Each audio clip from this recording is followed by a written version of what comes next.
Chocks Away is a company that makes a variety of different chocolate products.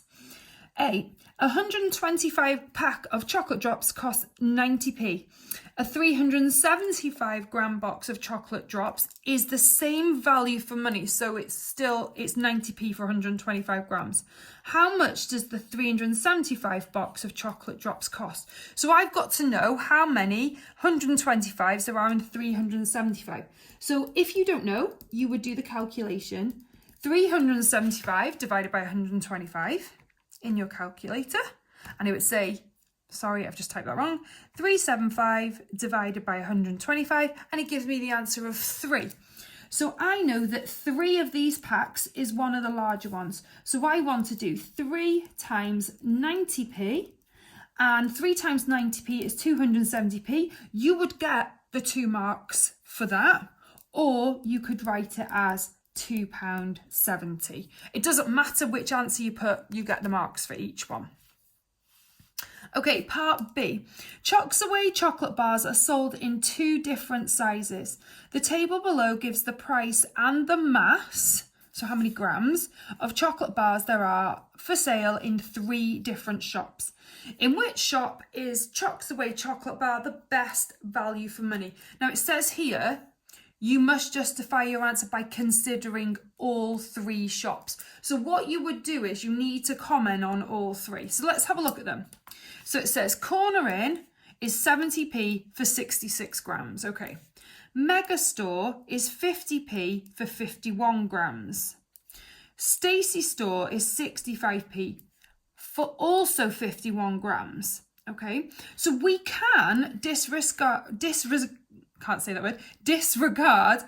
store straight away because it's more money than that one. But what does it say here? We must consider all 3 shops. So we need to write here, Stacey Store, 51 grams for 65p more than Mega Shop, sorry. Okay, Meg Shop, not Mega. Okay, so we've considered that one. So we're not going to have to do anything with that. For these 2, we're going to have to compare.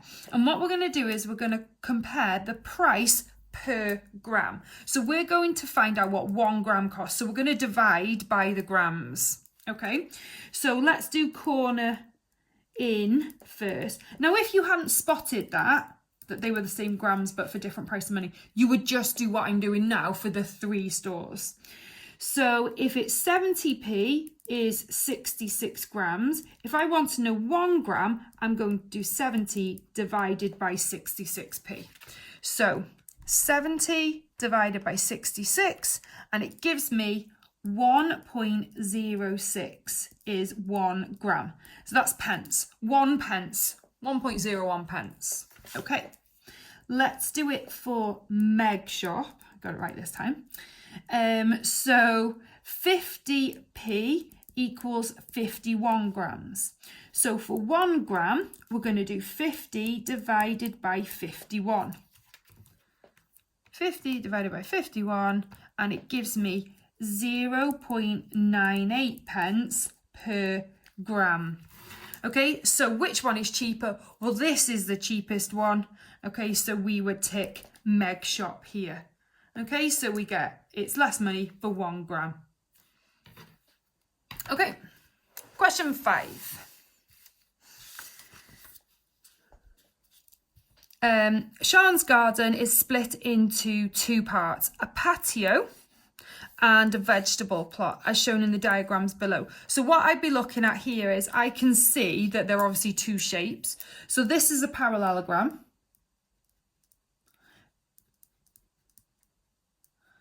And this is your trapezium. Okay, calculate the area. There's our maths. Okay, so we're going to work out the area of Sian's vegetable plot.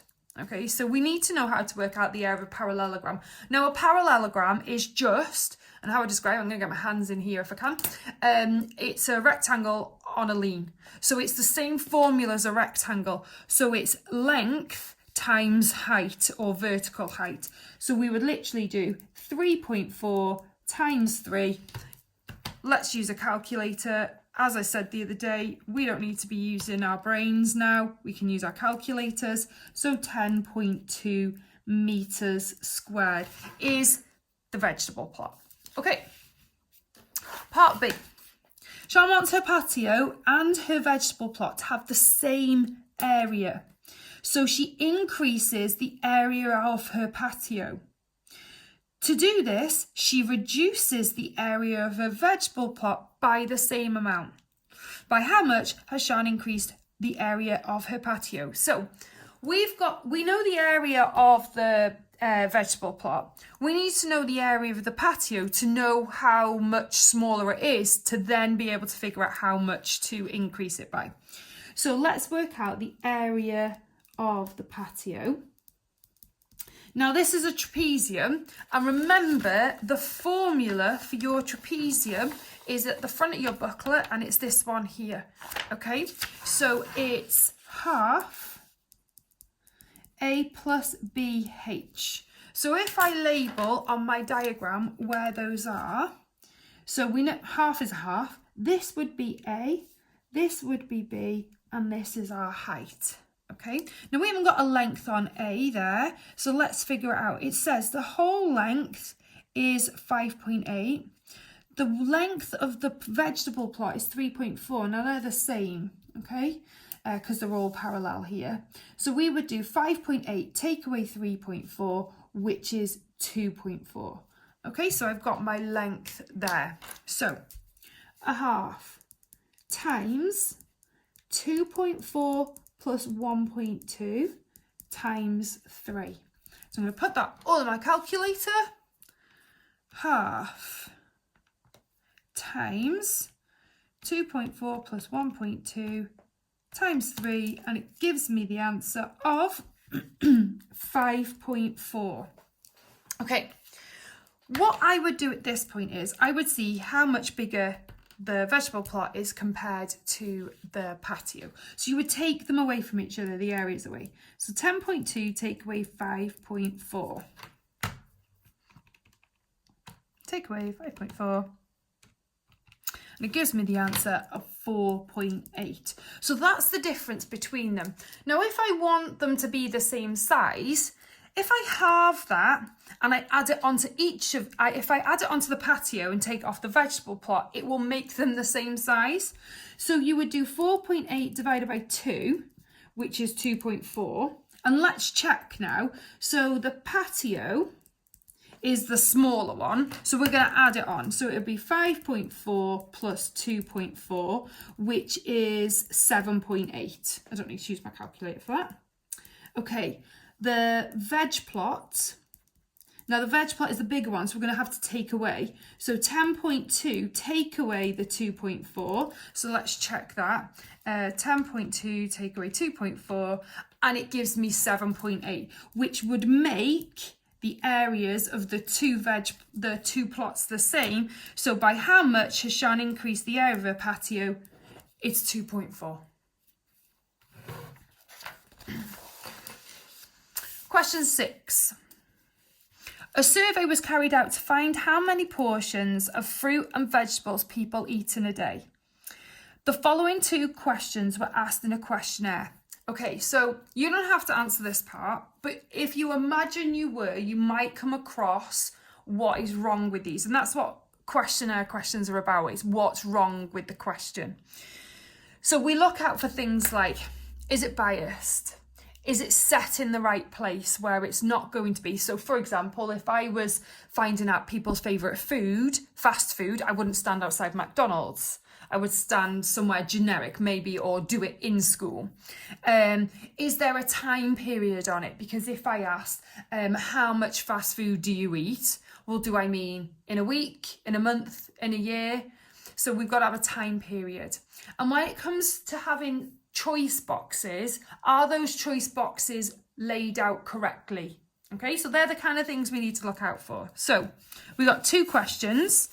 Question 1, most people don't eat enough fruit and veg. Do you eat enough fruit and veg? Yes or no? Question 2, how many portions of fruit and veg do you normally eat in a day? None, 1 to 3, 5 to 7, more than 7.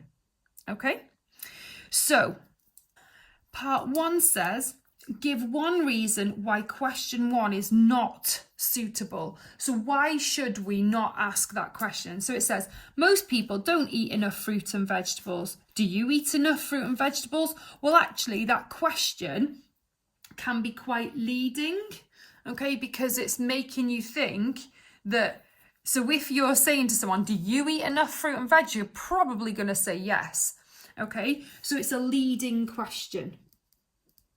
Okay, the other thing you could say is that if you were asked, do you eat enough? What does that mean? Everybody has a different understanding of enough. So how much is enough? So there's 2 options there you could go with. Okay, question .ei2, give one criticism of question 2. So what's wrong with this? So let's have a look. How many portions of fruit and veg? Because this one's got tick boxes, I'm going to look at the tick boxes. It's given us a time frame, so eat in a day. None, 1 to 3 portions, 5 to 7, more than 7. Okay, we haven't got an option for 4, have we? Okay, so no option for 4. Okay, so if I said I had 4 portions of fruit and veg a day, I wouldn't know where to tick. Okay, part B. The survey was carried out by asking customers as they selected fruit and vegetables in a supermarket last Tuesday. Give one criticism of how the survey was carried out. Well, we just talked about that. You wouldn't ask, if they're in the fruit and veg section, they're likely to be buying fruit and vegetables, okay? So that's one criticism. So if in fruit and veg section, probably already buying them. Okay, so the location is wrong. Okay, so it's unsuitable location. The other answer you could have here is, it says in a supermarket last Tuesday. Well, that's not enough data. It needs to be collected on more than one day. So collect data for a longer period of time. Okay, so it needs to be done over more days. Okay, so there's 2 options you could have there. Okay, part C. A different survey is carried out to test the following hypothesis. People under the age of 30 are less likely than others to eat more than 7 portions of fruit and vegetables in one day. The first question must focus on the age of the people who will be asked. Write a suitable question, and you must include suitable option boxes. So you've got to write a question. So let's think about this. It's about age, and it says people under the age of 30 are less likely than others. So than others, it means people 30 or more. Okay, so we would literally just write, what is your age? Okay, so there's your question. And your options are, because it only wants to know if they're under 30, because they're going to be looking at whether they're under 30 or over 30. So one box would say under 30, and the other box, now you couldn't say more than 30 because that would exclude the people who are 30. So you could have 30, and then you could have 30, more than 30. You could have done 2 option boxes. So the other option you could have had was under 30, or we could have said 30 or more. Okay, so they were your options that you could have done there. So it's just simple, what's your age? And you just needed to specify that they were under 30 or over 30. Okay, question 7. The table below is from the internet. It shows the average house price in Wales in 2002, 2012 and 2022. Part A. Matthew predicted that by 2032, the average house price would increase by 23.5% of the average house price in 2022. Calculate what Matthew predicted the average house price in 2032 would be. Okay, so we're going to use this. It's increase by that. We're using this number here, but we've got to make sure we look at this. Give your answer correct to 3 significant figures.